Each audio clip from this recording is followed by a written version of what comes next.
Hi, lovelies. It's Veronica, and today I wanted to get on and show you the ETA Oracle, and I wanted to do a little check in.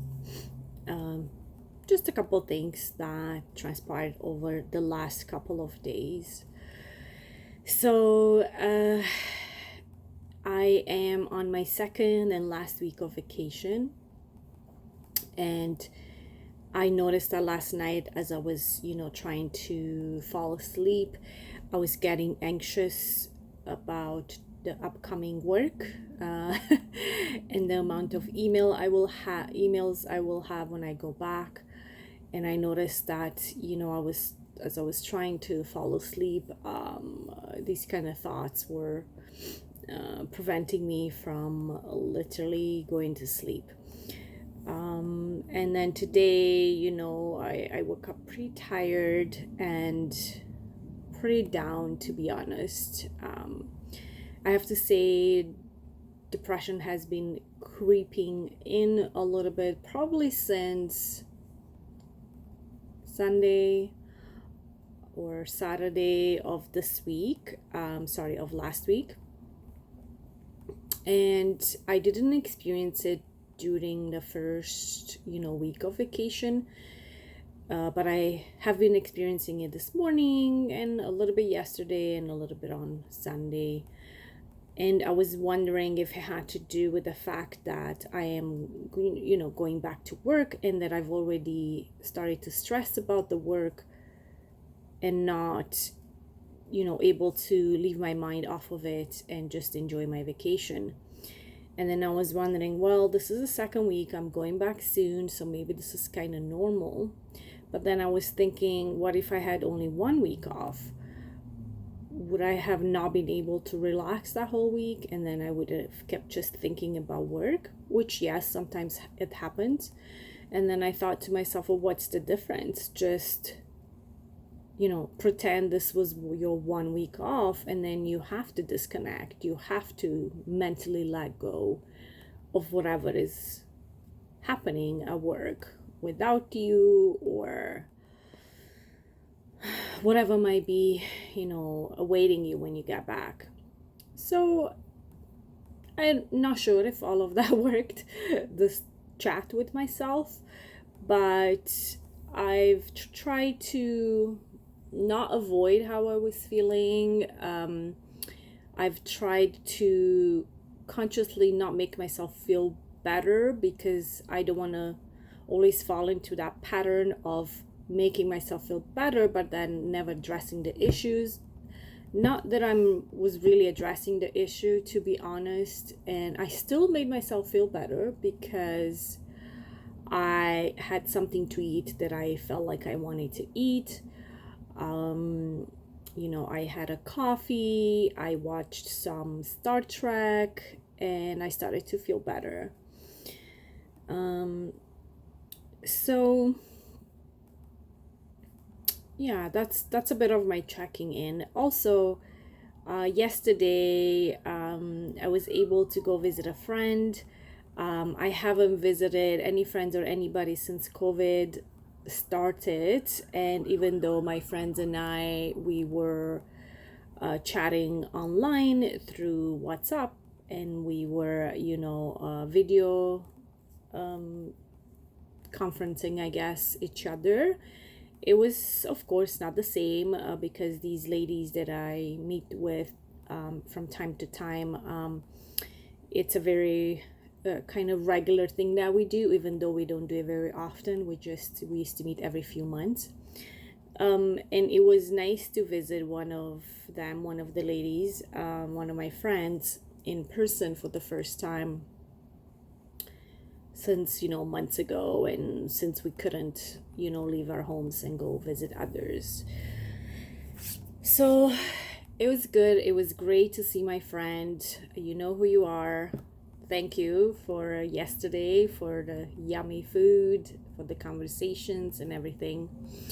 But one of the things that struck me was that I was, we are huggers. We like to hug each other, my friends and I. But of course, we weren't gonna hug each other at this time.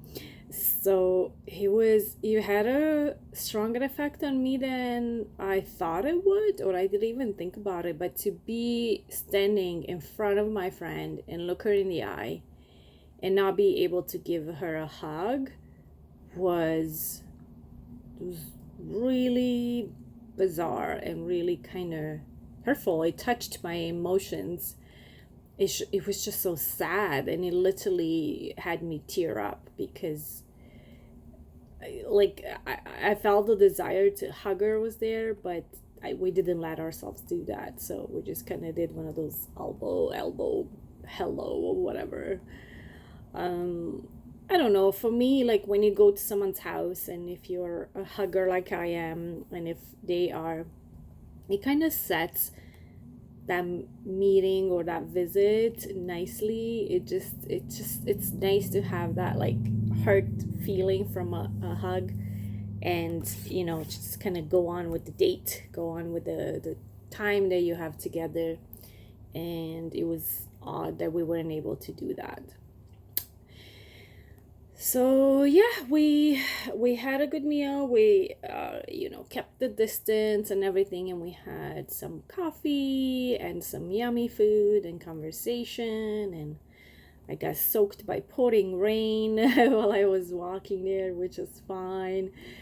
But yeah, it was interesting, but I was really happy to be able to go see my friend. And then I realized that, I've been mentioning, I might have mentioned in the last video that I feel like now this COVID situation is kind of getting to me, because before I was sort of avoiding it by keeping extremely busy and working, longer hours than that I should have. And I don't think I've allowed myself to really feel much of the situation, even though I know what's going on, of course, and other troubles in the world. And of course, I felt them and I was horrified by a lot of things that are going on. I don't think I fully allowed myself to deal with it necessarily. And it was easy when I was in my own home, not having to go out and interact with the world. And I noticed as I have to do that more, and as I'm probably going to start working out of the office a few days a week, or a couple days a week, or whatever it might be, I felt my resentment rising up again yesterday, because I was in the bus, I was trying to make a phone call, it was all muffled, like the sound, I had to like lift my mask, I don't know, it's just annoying, the whole thing. And I'm not trying to be a baby here, I just want to acknowledge how I felt. And the thing is, like, if it's getting to me, and I'm a pretty easygoing person. Like, honestly, there's not much that's gonna get me riled up and like angry or whatever. Like, that's not much that affects me in that way. It has to be something pretty drastic. But if it's getting to me, I'm imagining it's a lot easier for these feelings or anger and resentment to be more prevalent in others as well, or so I'm not happy with myself for maybe not dealing the best way with this. And of course I calm myself down by the time I got to my friend's house and everything, and the rain helped, the pouring rain helped with that clarification of the mind. But yeah, I mean, of course I'm gonna deal with it. We all are, but we have no choice. Or I shouldn't say that, I guess. Of course we have choices to us, but I'm just gonna do what we all do, and let's see what happens. But it's it's getting there. I'm running a little bit out of patience, so I'm gonna have to find new strength and new mental ability to deal with it all and not feel it to such a personal level and try to, I don't know, ground whatever it is to continue to live and, you know, have a life during these times. So, all right, enough chit chat about me and the checking in. We are at 10 minutes now, and I would like to show you some cards. I meant to show you the Emerging Toronto Artists Oracle, ETA Oracle, the Crown. I didn't get a chance to show it to you in the last videos. I was filming all in one take, but I had to do a part 1, part 2 because I think my phone didn't have enough space. That's what I'm realizing now, at least. I cleared it up of all of the other videos. I don't think my phone had enough space to record, even though on the timestamp it looked like it was a continuous video. But literally the camera on my phone split it into 2 videos. So the first one caught after about half an hour, 33 minutes in. So I'm not sure. I mean, I don't have much experience with what this is, or if it's, you know, if it goes for half an hour and then I have to cut the video or what. But it looked like it was going on for the entire 45 minutes that I was filming, but clearly it was not. Anyway, I want to show you some cards from the ETA Emerging Toronto Artists Oracle, the Crown. So let's go ahead. So here's the first card, Rise. So in the Oracle, in contrast with the ETA Tarot, the name of the card is at the bottom and the artist name is at the top. This deck has 30 artists. The ETA Tarot had 80 artists and 80 cards. This has, I believe, 56 cards.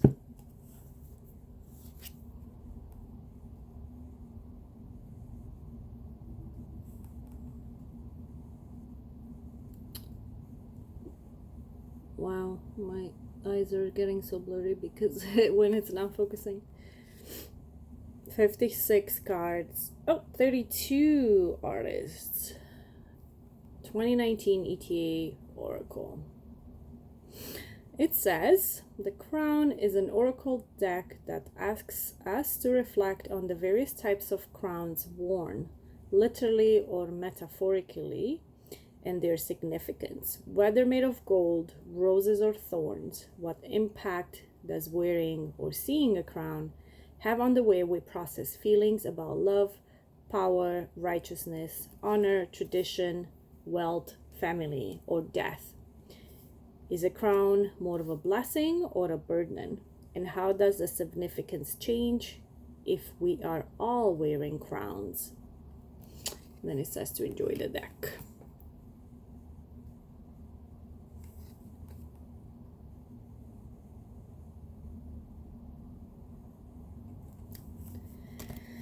All right, so yes, you've seen Rise.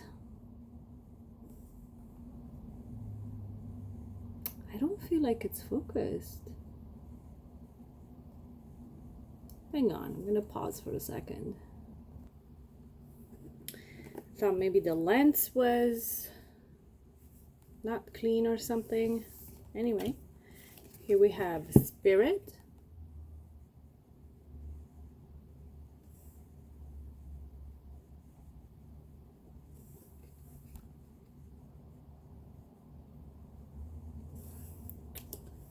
Wisdom. The crown is on the key here, on the key design. Submerge.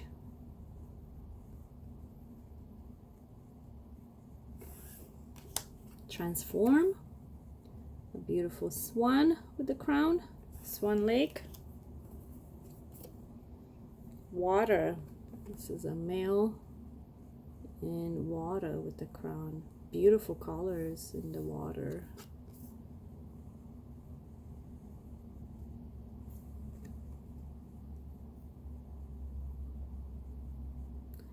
Camera's focusing on me instead of the card.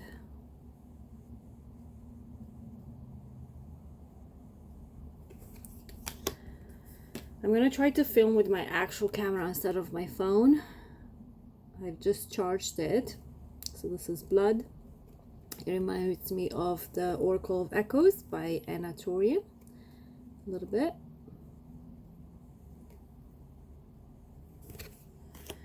We'll see how it works with the actual camera filming.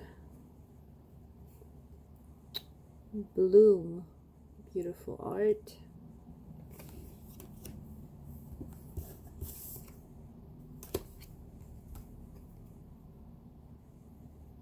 Tree. Wendigo. Makes me think of Supernatural and the episode where Sam was dealing with the Wendigo, early season. Might have been season 1. Anomaly. I guess that would be the crown, the antlers. Orenda. I don't know what Orenda means, to be honest. This is like a jester hat.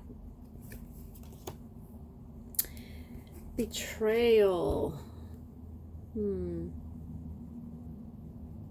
Gives me a very Lord of the... No, not Lord of the Rings. Game of Thrones vibe.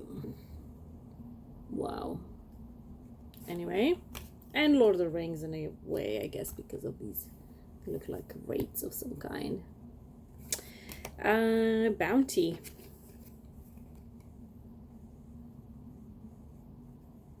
The crown is in the flag here. I'm looking for the crowns. Manifestation. She has a crown of flowers.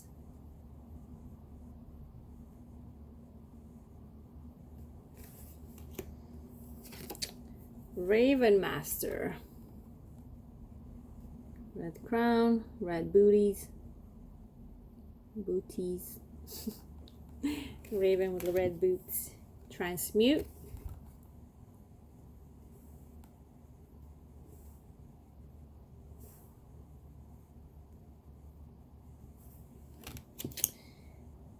Enchanted.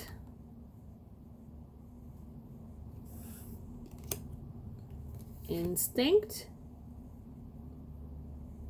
Reminds me of the Monkey King.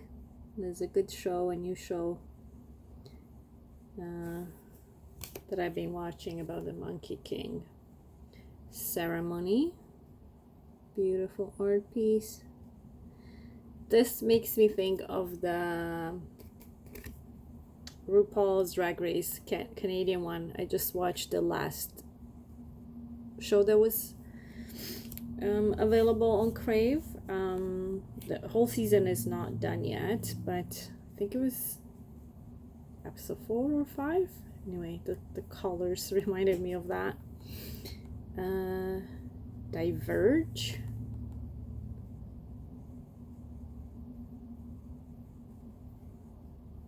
I guess the crown would be here. It's almost like a elven style design and crown. Empire. The only thing that makes me think of a crown in this image is the tall buildings. These crowns are kind of, you know, they have that tall so it makes me think like this is the crown of the city of, I don't know, looks like a casino or something. Empire. Grounding. There's a nature's crown on. Focus.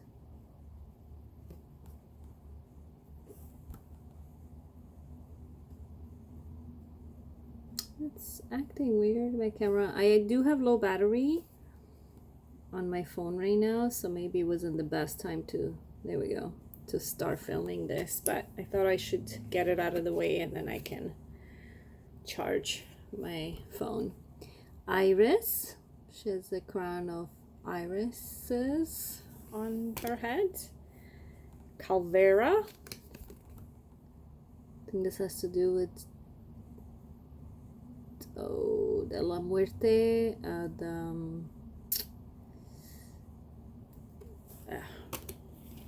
I don't know. Don't quote me on that. Burden.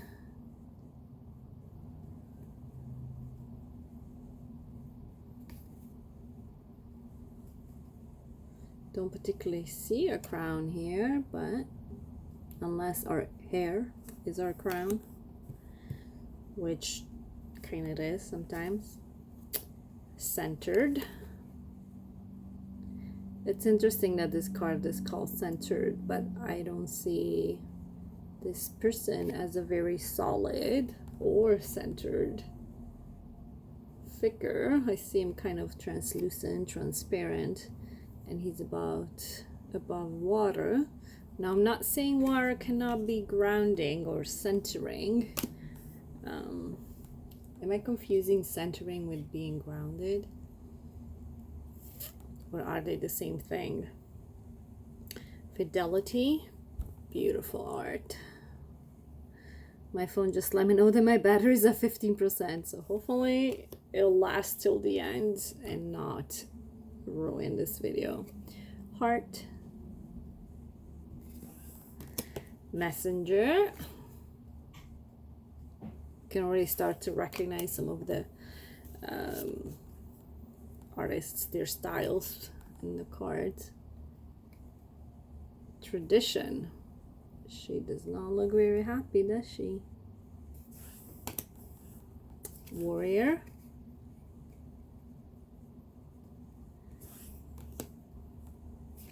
Burial.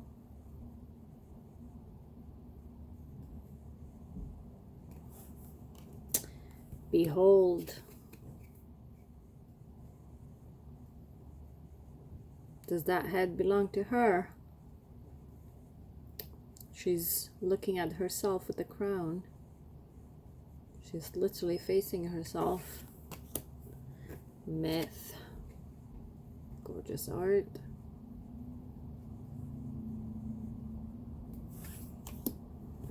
Embrace.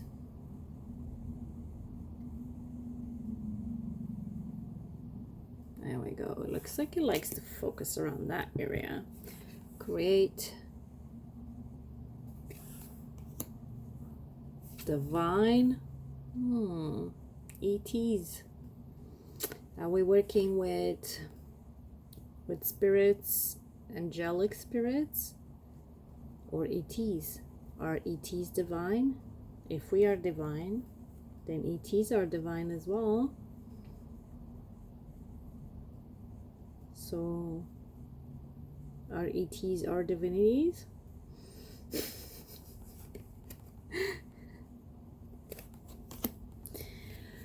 Duality. Makes me think of the reading I did with the Pear Tree Oracle. That made me think of duality. Luminous. Beautiful. Mirth.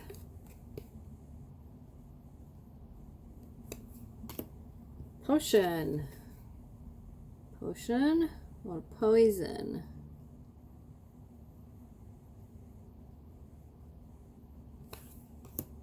Prestige. Wow, looks like a heavy burden. Queen bee. Oh, beautiful. She looks sad though. Queen bee.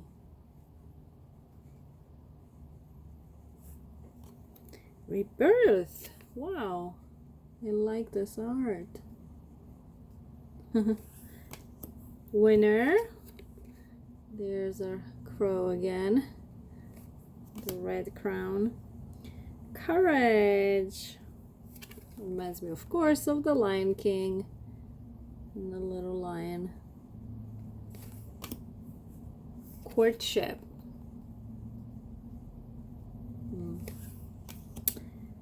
Dragon.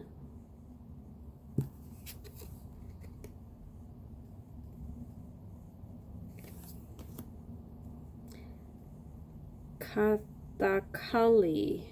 Oh, I've never seen this before. I have to check that out. Kathakali. Orbital.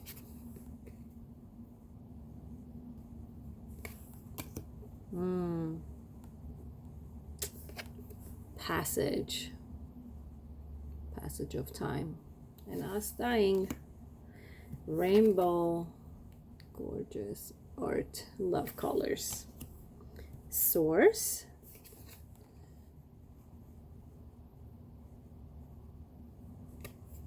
oh, awake is quite delicious. And lastly, slumber. So that's it. I don't think I have time for the reading. I was thinking to do a reading. Let's see. We are at 26 minutes. Maybe let's just pull one short one. If I can do just a couple of minutes of a reading, then I guess that should be okay.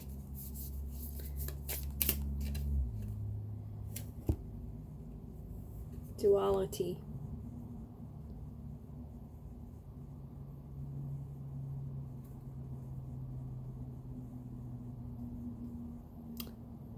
There's grapes here and these like branches. You can see a little bit of their bodies as well.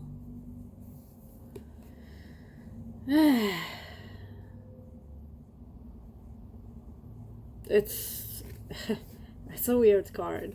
Like, look, they have no mouths, and immediately made me think of our time now with, like, you know, being our mouths being covered during COVID with the masks, and not, at least I don't like to breathe through the mask. Okay, I'm not used to it, but at the same time, I don't like it. And I heard some people have other issues with it because of trauma in their life, and I can see that.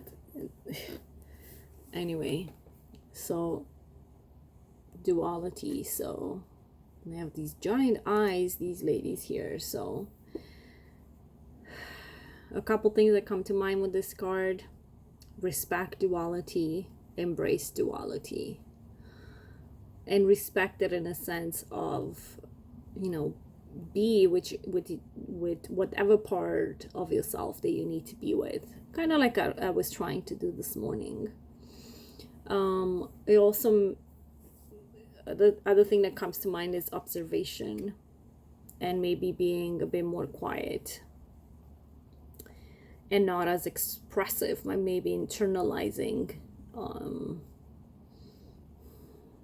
you know, things, and or maybe communicating with your eyes and observing and using other means of communication.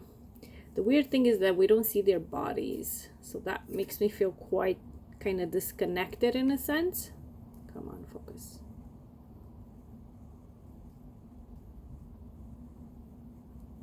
And then it's kind of like bloody here, or at least it makes me think of blood. But because of the grapes here, it also makes me think of nourishment.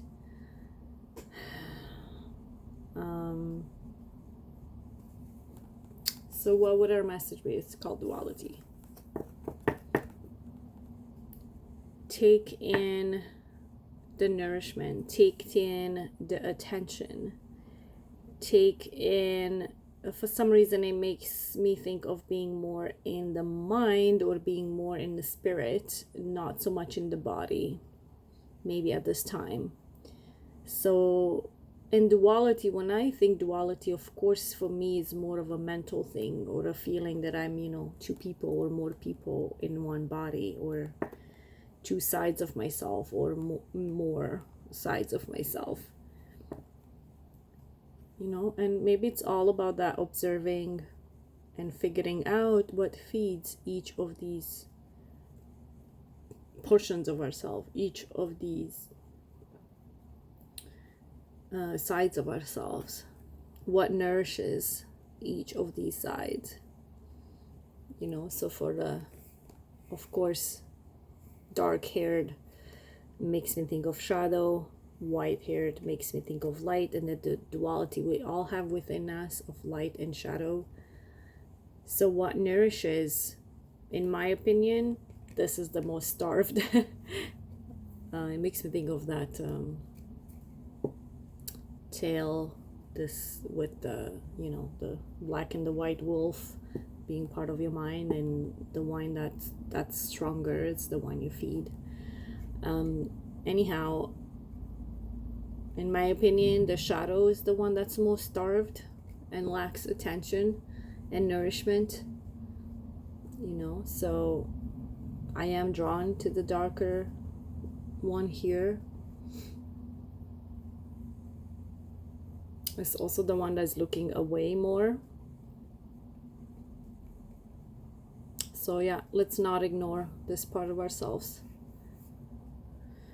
and let's nourish both. And let's pay attention with our eyes. Let's observe. Let's internalize and let's observe. All right, that's it. So thank you, everyone. Thank you for watching. If you made it to the end, I appreciate you being here on my channel, and take care. Bye.